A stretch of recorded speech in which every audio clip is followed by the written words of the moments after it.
welcome to the Marketing Masterclass case studies. This is a program for arts and heritage organizations, and we are greatly appreciative of our funders, Canadian Heritage, as well as our partners, the Ottawa Arts Council and the Kingston Arts Council. Today's case study is presented by Jared Davidson. He is the Marketing Communications Manager at the Great Canadian Theatre Company, and we're delighted to have him here today to go over his marketing strategy. So for the agenda for today is essentially an organizational overview, as well as a marketing overview of what the theater has been doing and their solution and a result. So over to you, Jared. Hey, okay. So yes, I am Jared Davidson. I'm a white man in his early 30s with brown hair and glasses, and I'm wearing sort of an orange V-neck shirt. V-neck, it seems right. I've been at my role in marketing and communication as the marketing and communications manager for GCTC for almost 3 years. I'm essentially the marketing department of GCTC, responsible for all communications and marketing output, that kind of thing. Social media, promo videos, design, advertising. And I've been marketing in the marketing industry, I guess you might call it, for over a decade, and have had several different fields that I've marketed within. So like small business, science, and then finally arts. And I've been doing arts marketing for about 6 years. So about Great Canadian Theatre Company, or GCTC, we work and perform on the unceded territory of the Algonquin Anishinaabe. We are Ottawa's biggest independent theatre, regional theatre, which is a model that began in the 60s and 70s as a way of kind of grouping together Canadian theatres. We're a nonprofit theatre, which is typical of Canadian theatres too. And we employ about 13 to 20 people, depending on the season. Our mandate is to foster, produce, and promote excellent theatre that provokes examination of Canadian life and our place in the world. We started back in 1975 when a group of Carleton students and professors got together to form a theatre company. And in 2007, we moved to the new building on the right of the slide, which is a multi-purpose building. We moved from Gladstone Avenue, which is now another theatre, actually, the Gladstone. We moved to this multi-purpose building on Wellington Street. And we've been there ever since.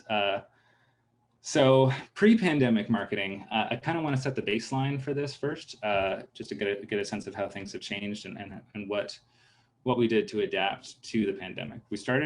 So before the pandemic, we were sort of in a cycle of show-based marketing. So we had 6 shows a year in a season. And each of those shows would have about a month and a half of marketing cycle. So we'd scale up, we'd put out all of the marketing and press releases, and then start it all over again when we hit the next show. So the goal was ticket sales, which is pretty standard, I think, for the way in which theater has been marketed in Canada up until the pandemic, I think. Because of this, there was a emphasis on traditional media buys like print, radio, things that can make a big splash that do cost quite a bit of money.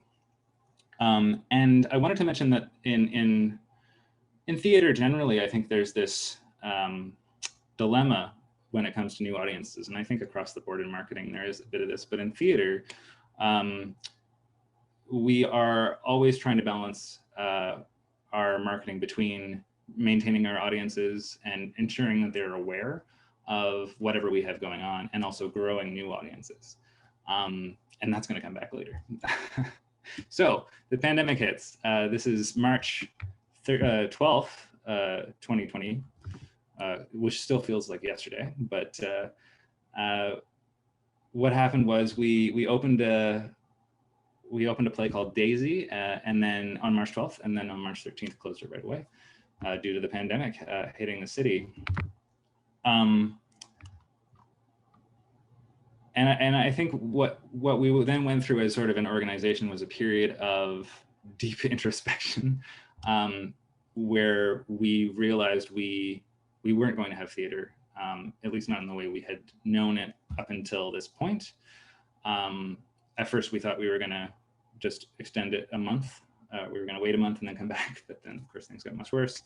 And what we ended up doing was realizing that we needed to pivot to online theater eventually. But in the meantime, I had no content, right? Like as a theater marketer, so much of what goes through our social media, so much of what goes out to the press, so much of what I do is take the content that is produced on stage and market it or put it in front of people in the service of marketing it. So what I had to do was kind of rethink how I was marketing the theater. I realized that what was needed was a solution to the problem created by online theater, sort of in advance, where I felt, and we all felt, that online theater would alienate people, that it wouldn't do enough to bring people together. And so we needed a community to step in and increase the feeling of coming together, right? So what the main thing we did was invest in new platforms. So creating a content stream on YouTube and using Facebook as a meeting place.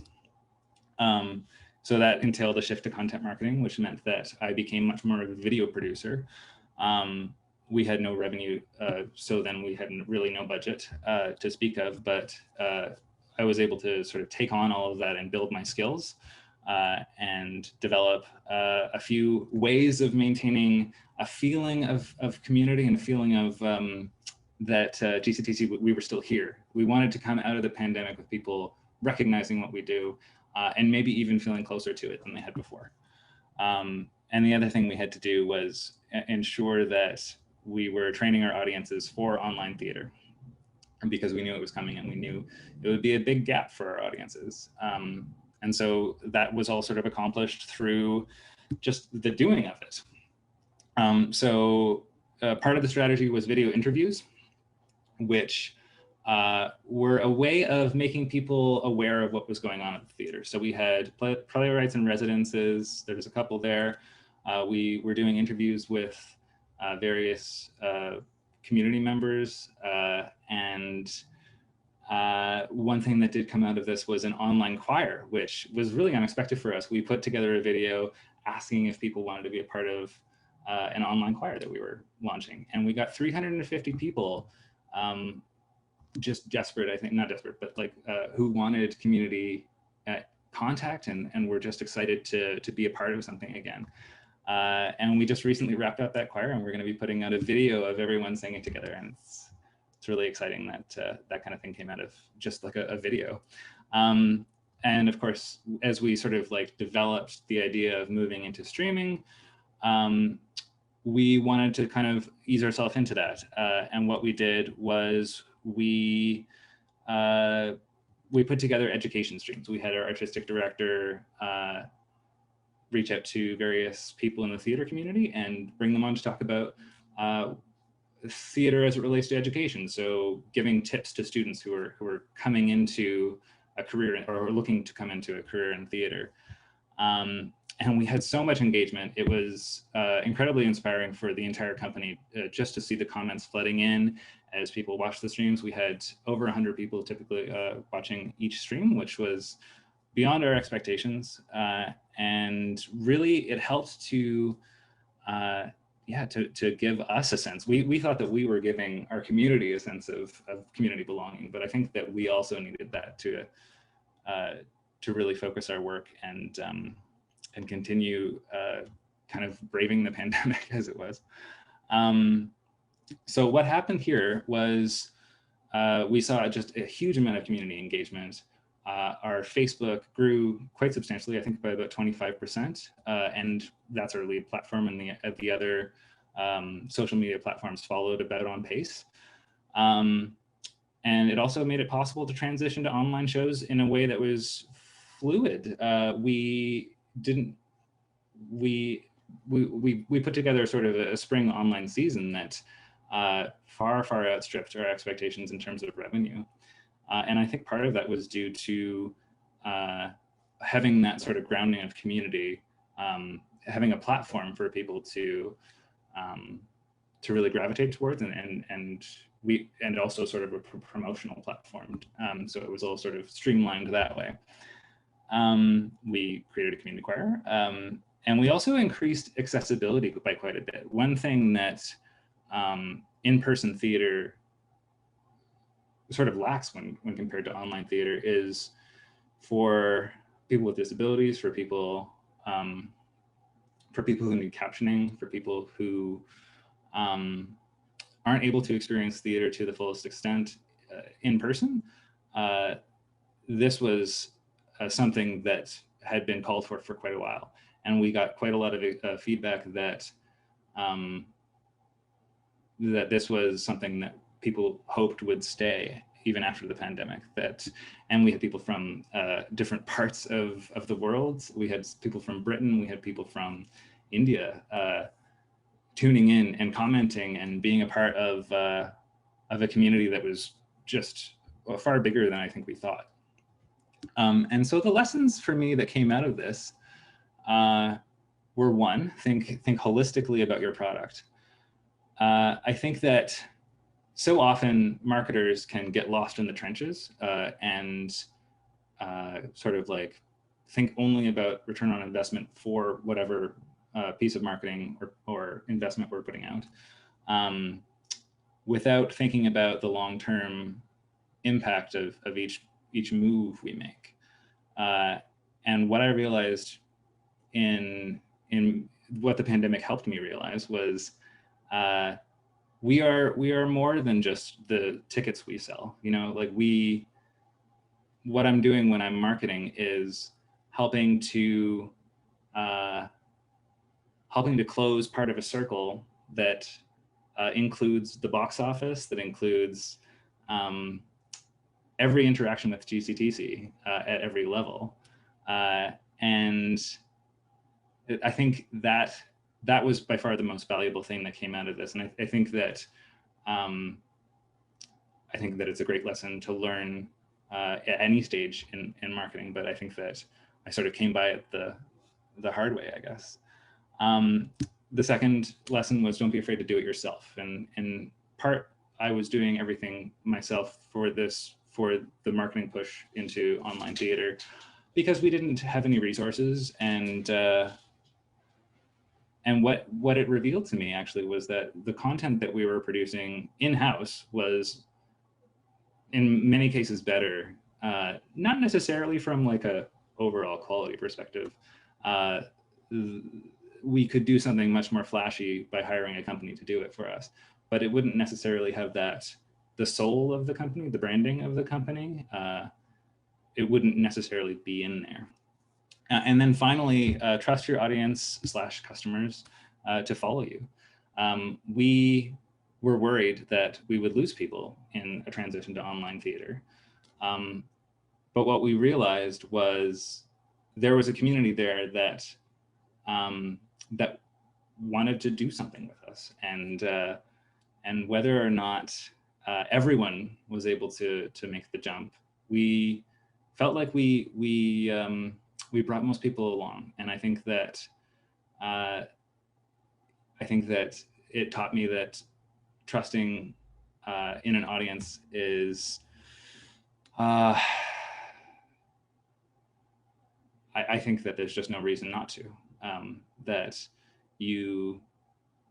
I think that it's important to have faith in the people you are marketing to, is I think what I'm trying to say. Anyway, here is my contact, Jared Davidson, marketing@gctc.ca. And I encourage you to send me a message if you're interested in this case study and want to hear more. And I think that's been my presentation. Thank you very much. Great. Thank you so much, Jared. That was wonderful. And I think you're so right. I mean, there's so much more to than just, return on investment and building awareness and building a community around your art and in this case, your theater. It's so important. It totally builds the community, the greater community in Ottawa and the people, the citizens there and the people who engage with you. So Thank you so much. I also want to once again thank Canadian Heritage for their support, as well as the Ottawa Arts Council and the Kingston Arts Council for being our delivery partners. And also thank you to all organizations who have agreed to participate as case studies. And we hope for those of you who are watching, you will stay tuned for more case studies in the future. Thanks so much. Thank you. Thank you, Eric.